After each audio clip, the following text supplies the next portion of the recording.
Welcome to my YouTube channel Ekakshi MPSC। आज आपण project hangul बघणार आहोत, जे पर्यावरण या टॉपिकमध्ये हे कव्हर होईल। आता जरी हा टॉपिक पर्यावरणामध्ये कव्हर होत असला तरी राज्यसेवा आणि UPSCच्या दृष्टीने हा टॉपिक खूप महत्त्वाचा आहेच, पण याचा अर्थ असा नाही की बाकीच्या एक्झामसाठी हा टॉपिक महत्त्वाचा नाही आहे। ठीक आहे, तर हा टॉपिक कंबाईनसाठी पण तितकाच महत्त्वाचा आहे, सरळ सेवा एक्झामसाठी पण तितकाच महत्त्वाचा आहे। आणि कोणी लॉंग टर्म उद्दिष्ट ठेवत असतील आयुष्यात, तर कोणाला KBC मध्ये जायचं असेल, अजून कोणत्या क्विज कॉम्पिटिशन असेल, तर आपल्याला आपलं ज्ञान वाढवावंच लागतं। मग त्या दृष्टीने प्रोजेक्ट हंगुल खूप महत्त्वाचा आहे। ठीक आहे, आता इथे जे मी लिहिलं आहे प्रोजेक्ट हंगुल, त्याच्याविषयी आता थोडक्यात माहिती बघू। तर प्रोजेक्ट हंगुल, तर त्याला काय म्हणता, काश्मीरी स्टॅग। आता हे खूप महत्त्वाचं आहे।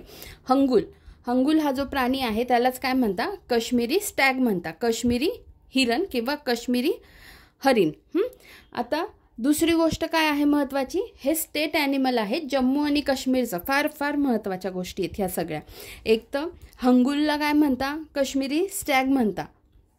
पुन्हा ते स्टेट ॲनिमल कशाचं आहे, जम्मू आणि काश्मीरचं आहे। ठीक आहे, आता पुढचा पॉईंट, सबस्पीशीज। सबस्पीशीज किंवा उपप्रजाती। तर हे जे काश्मीरी हंगुल आहे किंवा काश्मीरी स्टॅग आहे, ही कशाची उपप्रजाती आहे, तर सेंट्रल एशियन रेड डिअरची किंवा मध्य आशियामध्ये आढळणाऱ्या तांबड्या हरणाची ही प्रजाती आहे।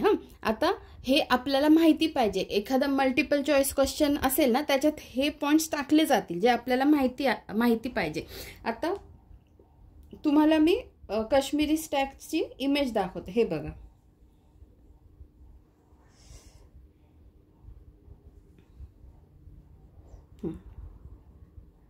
दिसतंय तुम्हाला काश्मीरी स्टॅग, किंवा तुम्ही पण तुमच्या याच्यात गुगल सर्च करू शकतात।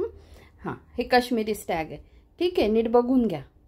आता त्यांनी काय म्हटलंय की मध्य आशियामध्ये आढळणाऱ्या तांबड्या हरणाची ती उपप्रजाती असू शकते किंवा आहे, तर हे पण थोडं तशा रंगाचं आहे आपण म्हणू शकतो, किंवा मग लक्षात ठेवण्यासाठी तुम्ही तसं कोरिलेट करू शकता। ठीक आहे, नीट बघून घ्या, तुम्ही पण गुगल सर्च करून नीट बघा। ठीक आहे, आता पुढे, आता त्याचा आढळ नेमका कुठे असतो, आढळ तर जम्मू काश्मीर आणि हिमाचल प्रदेशच्या काही भागातील उंच दऱ्यांमध्ये।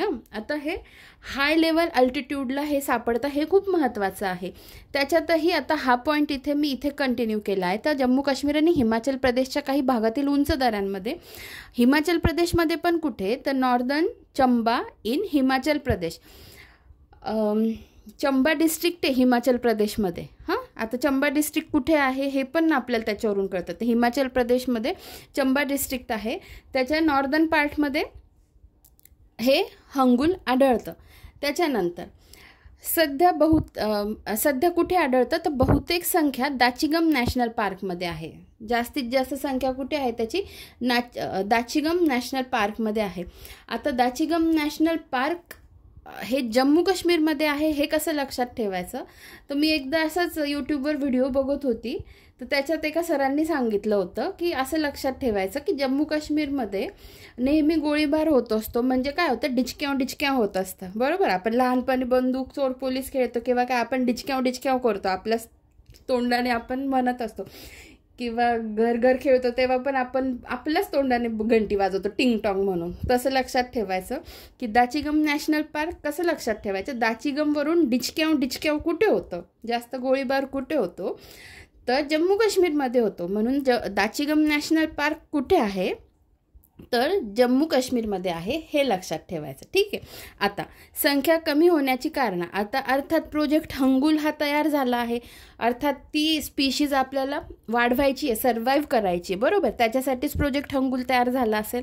तर मग संख्या कमी होण्याची कारणे काय आहेत त्याची, मोस्टली तर हॅबिटॅट डिस्ट्रक्शन, ओव्हरग्रेझिंग, डोमेस्टिक लाईव्हस्टॉक आणि पोचिंग। आता हॅबिटॅट डिस्ट्रक्शन म्हणजे काय, तर अधिवास नष्ट होणे, नंतर ओव्हरग्रेझिंग डोमेस्टिक लाईव्हस्टॉक म्हणजे आपले जे पाळीव प्राणी आहेत तिथे आपण अतिगुरे चराई होऊन जाते त्यामुळे, आणि पोचिंग म्हणजे शिकार।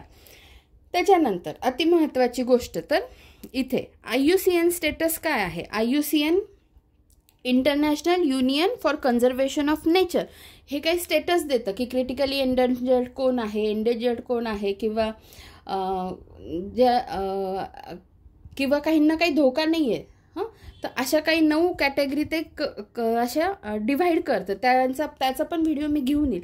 तर त्याच्यापैकी एक जी आहे ती क्रिटिकली एंडेंजर्ड, हे लक्षात ठेवा. तर क्रिटिकली एंडेंजर्डमध्ये काश्मीरी स्टॅग हा प्राणी येतो. त्याच्यानंतर वाईल्ड लाईफ प्रोटेक्शन ॲक्ट, महत्त्वाचं आहे, अतिशय महत्त्वाचं आहे. वाईल्ड लाईफ प्रोटेक्शन ॲक्ट 1972च्या शेड्यूल 1मध्ये येतं. इथे लक्ष द्या, इथे दाखवते मी तुम्हाला, दिसतंय ना हा एरिया बघा.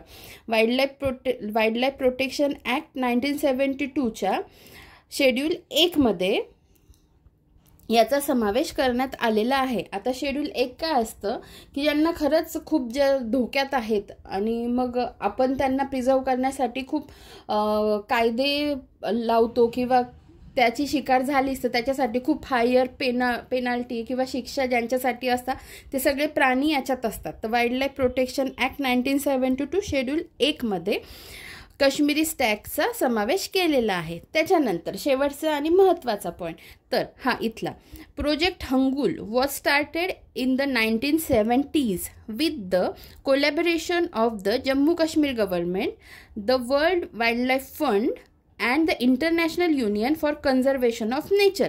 आता थोडक्यात हे कसं लक्षात ठेवायचं, कोणाच्या कोलॅबोरेशनने 1970sमध्ये हा प्रोजेक्ट सुरू झाला आहे. तर कोण होतं इथे बघा, जम्मू काश्मीर गव्हर्नमेंट होतं, world wildlife fund for nature आणि IUCN.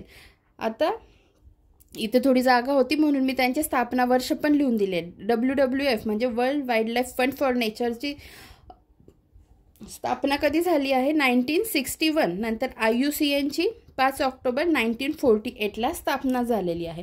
ठीक आहे.